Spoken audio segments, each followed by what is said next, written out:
ముందుగా అందరికీ దసరా పండుగ శుభాకాంక్షలు. ముఖ్యంగా నేను ఈరోజు దసరా పండుగ విశిష్టతను తెలియజేస్తాను. పూర్వం మహిషాసురుడు అనే రాక్షసుడు బ్రహ్మదేవునిచే ముల్లోకాలలో ఏ పురుషుడి చేత తన మరణం లేని వరాన్ని పొందాడు. తన అహంకారముతో మహిషాసురుడు ముల్లోకాల్లోని ప్రజలను పీడిస్తున్నాడు. మహిషాసురుడిని దుర్గాదేవి సంహరించాలనుకొని యుద్ధానికి సిద్ధమైంది.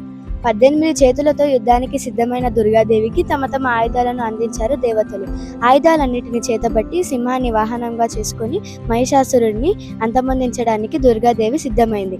అలా 9 రోజులు మహిషాసురుడితో పోరాడిన తర్వాత మహిషాసురుడిని దుర్గాదేవి అంతమొందించింది. ఆ సందర్భంగా దేవతలందరూ సంబరాలు జరుపుకున్నారు. అదే విజయదశమి నాడు. ఈ నవరాత్రులలో అమ్మవారిని వేరే వేరు అవతారాలను వివిధ రకాల అలంకారాలతో శ్రద్ధగా పూజిస్తారు. ప్రపంచంలో వివిధ ప్రాంతాలలో నవరాత్రులు చాలా ఘనంగా జరుపుకుంటారు.